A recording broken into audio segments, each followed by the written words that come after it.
Oi, gente, tudo bom com vocês? Aqui é a Larissa do passado longínquo, porque esse programa está sendo gravado no final de março e eu não sei ainda quando que ele vai ao ar, porque eu vou deixar ele meio de reserva. Então, escolhi um tema atemporal, que são filmes curtos. São filmes de 1h30, 1h35, um pouquinho mais, um pouquinho menos. É que às vezes a gente só tem uma janela de 1h30 e quer ver um filme na hora do almoço, ou simplesmente tá tarde, se você for pegar um filme muito comprido, você vai dormir. Se pegar um filme curto, você vai dormir também se tiver com sono, mas, enfim, escolhas, né? Eu acho curioso como foi difícil fazer essa lista, porque a maioria dos filmes, eles têm 1h50, 2 horas ou mais. E tem muito filminho assim, muita filminho besta da Netflix que sai com 2 horas e você fica, nossa, que tanto que tem pra ter 2 horas de filme, sabe? E você assiste e você fala, nossa, dá pra ter cortado uns 40 minutos disso. Mas, enfim, escolhi uma seleção de 4 filmes, eles são completamente diferentes entre si. Tem cult, tem farofa, tem de tudo. Eu vou falar em ordem de lançamento, pra não ficar injusto com ninguém. Eu gosto dos 4 filmes, gosto mais de um do que de outros. Então não tá em ordem de preferência mesmo, tá em ordem de lançamento. Todos eles estão em streamings na data da gravação desse podcast. Eu espero que eles continuem assim na data que esse podcast for ao ar, porque senão vai ficar feio pra mim. O primeiro filme de hoje é super cult. Eu estou insuportável, porque eu tô assinando aí o Telecine Play e tô assistindo um filme mais antigo e tá sendo ótimo pra mim, como pessoa, como cinéfila. Então vamos falar de Cléo da 5 a 7, que é um filme de 1962, dirigido pela Agnès Varda, que é uma diretora francesa. Esse aqui é um filme francês, em preto e branco. Ai, gente. E ele tem 90 minutos.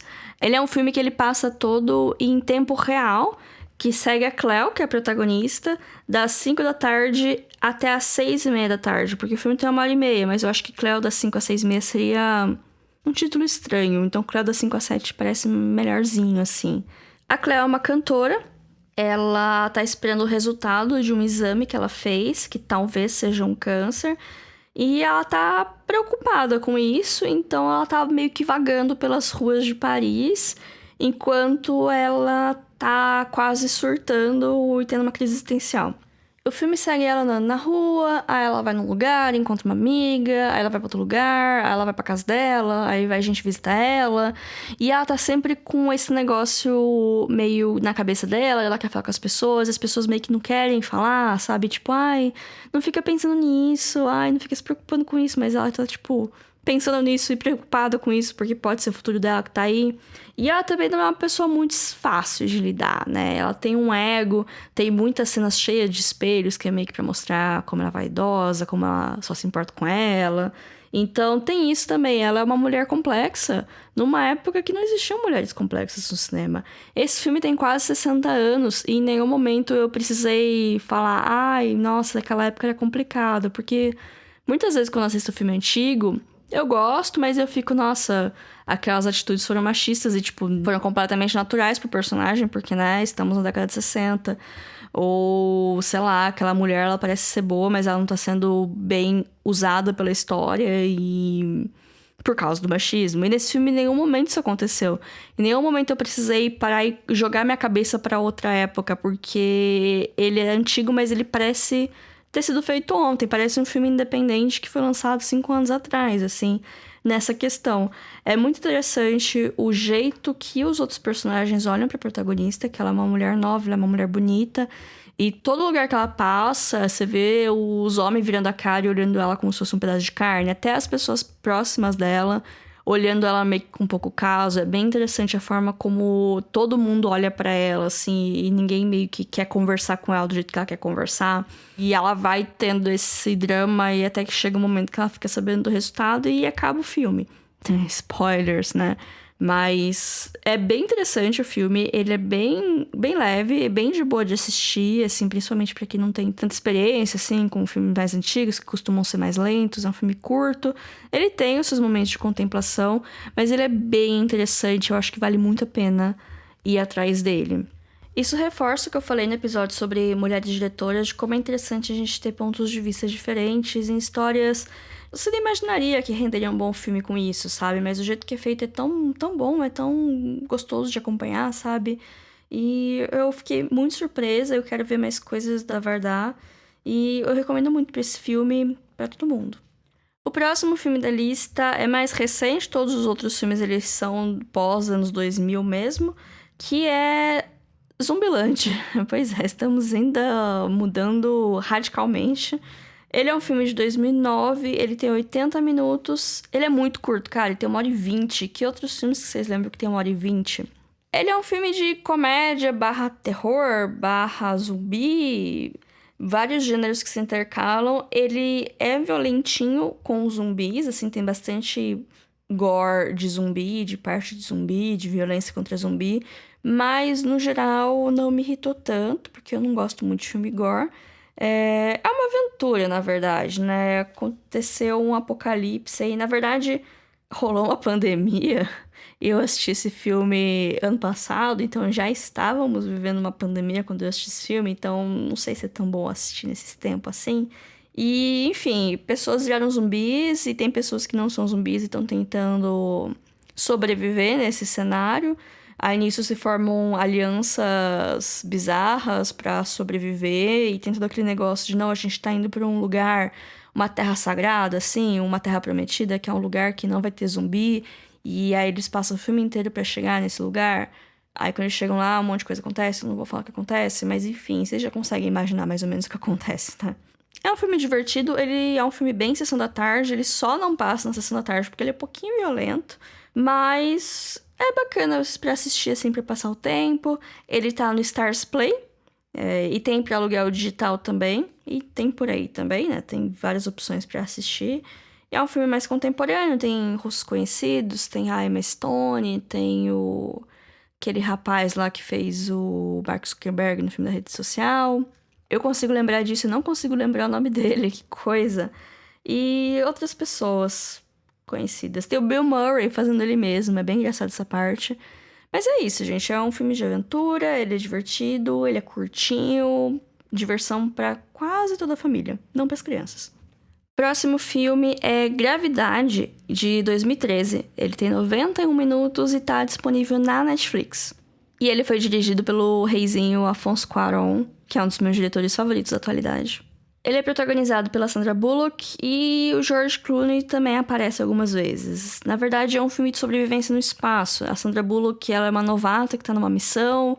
Aí acontece um monte de coisa que a equipe fica meio desconectada da Terra e eles precisam sobreviver e um monte de coisa dá errado, mas segundo o Marcos Pontes, é possível acontecer aquilo. Porque eu achei que tem uma entrevista dele no UOL e ele fala que não, aquilo pode acontecer, mas existem protocolos para evitar que aquilo aconteça, mas, né? Vemos aí que é possível. Justamente por isso, o filme... Ele é um drama, ele não é uma ficção científica. Usaram muito ficção científica pra promover ele, porque, claro, espaço. Mas, na verdade, ele é um drama no espaço, porque a ficção científica parte do princípio que existam tecnologias que não existem na nossa vida. E lá não. O que tem lá é o que tem de verdade pros astronautas de verdade, né? Então... É um filme com questões existenciais também, ele é sobre solidão, ele é sobre sobrevivência, ele é sobre resiliência e de como o ser humano sempre quer viver. Eu acho isso incrível. Esse filme ele é muito bom, eu não lembrava dele ser tão curto assim. Eu lembro que eu assisti na época que ele saiu, então foi em 2013, 2014 mais ou menos. E eu gosto de acreditar que o Oscar que a Sandra Bullock tem é por esse filme e não por aquele outro filme estranho que ela fez lá. Eu nem lembro o nome. Nossa, hoje eu tô muito bem de memória. Nosso último filme de hoje é um filme recente, de 2020, que chama Nunca, Raramente, Às Vezes, Sempre. Ele é um filme de 100 minutos. Então, assim, é um pouquinho mais que 1h30, mas não é muito mais. Passa rapidinho. Ele tá no Telecine Play, ele estreou há pouco tempo lá na plataforma. Pouco tempo da data de gravação desse programa. Eu não sei há quanto tempo da data de exibição, ou ainda da data que você vai estar ouvindo. Você pode estar ouvindo esse... o mundo pode ter acabado e essa gravação que os aliens acharam, já pensou? Mas enfim, eu gostei muito desse filme porque ele fala sobre um assunto delicado, polêmico, que é o aborto. A história é de uma adolescente de 17 anos que ela está grávida e ela quer realizar o procedimento, mas ela mora nos Estados Unidos. Os Estados Unidos tem aquele rolê de cada estado tem sua própria legislação, então ela precisa ir para o estado vizinho para conseguir fazer o que ela quer fazer.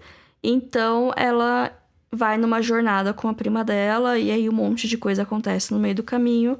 E essa é a história do filme. Mas o que eu acho mais interessante aqui é que, primeiro, não existem vilões. O único vilão que tem é o sistema e a burocracia envolvida em tudo. Não existe julgamento da protagonista, ao mesmo tempo que não existe uma vilanização das pessoas do estado dela que são contra o procedimento. E, ao mesmo tempo, não tem também uma demonização das pessoas que realizam o procedimento dela. E também não tem aquela aclamação como heróis de nenhum dos lados. É um filme muito neutro, ele realmente... Ele é quase um documentário, por assim dizer, desse processo, ao mesmo tempo que ele é filmado como se fosse um filme de terror. Porque o tempo todo você tá tenso, mas você não sabe por que você tá tenso. Porque você sabe muito pouco de tudo. Você só é jogado lá e você vai aprendendo por causa das reações da protagonista ao mundo à volta dela e as relações dela com as pessoas à sua volta. E ela é uma adolescente muito quieta. Ela reage pouco. Ela fala muito pouco. E com isso a gente consegue montar um quebra-cabeça de tudo que ela passou, assim. Não tem violência no filme. Não tem nada explícito no filme. Ele poderia ser um filme de classificação livre se não fosse o assunto. Porque realmente as coisas ficam muito no ar e você tem que pegar, assim... E eu achei bem interessante esse roteiro, eu achei bem interessante essa forma de fazer. Claro que ele é um filme político, porque tudo é político, mas ele não é barulhento, ele não é super panfletário, assim, mas você entende a mensagem. A cena do título, quem viu sabe do que eu tô falando, quem vai ver vai entender quando estiver assistindo, mas tem uma cena que ela conversa com o título do filme, é a grande catarse emocional, ela acontece, assim, faltando uns 20 minutos pra acabar. E é ali que, se você tava com dúvidas do filme, é ali que o filme cresce muito. Ele não é um filme bad vibes. Ele é um filme meio tenso, porque você fica tensa. Mas, no geral, não é super leve, mas ele termina num tom de otimismo.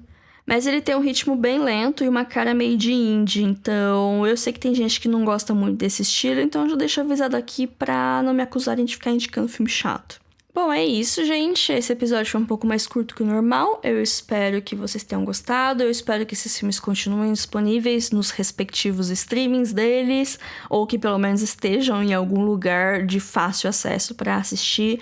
Eu gosto muito dos 4. É claro, de maneiras diferentes. Se eu precisar ranquear Cleo da 5 a 7 em primeiro lugar, em segundo, Nunca, Raramente, Às vezes Sempre, em terceiro, Gravidade e em quarto, Zumbiland. Sigam a gente nas redes, o Instagram é @filme.da.semana, o Twitter é filme_da_semana. Se vocês quiserem falar com a gente por e-mail, é podcast filmedasemana, tudo junto, @gmail.com. E nessa altura do campeonato, eu acho que nosso canal do YouTube já tá com um pouquinho de conteúdo. Na verdade, eu tô colocando os episódios do podcast lá em áudio mesmo, não tem imagem, não tem eu falando, mas talvez... tenha novidades pro YouTube num futuro aí. Vamos ver. O canal é Filme da Semana também. Normal, sem grandes frufrus. E é isso, gente. Até semana que vem. Tchau, tchau.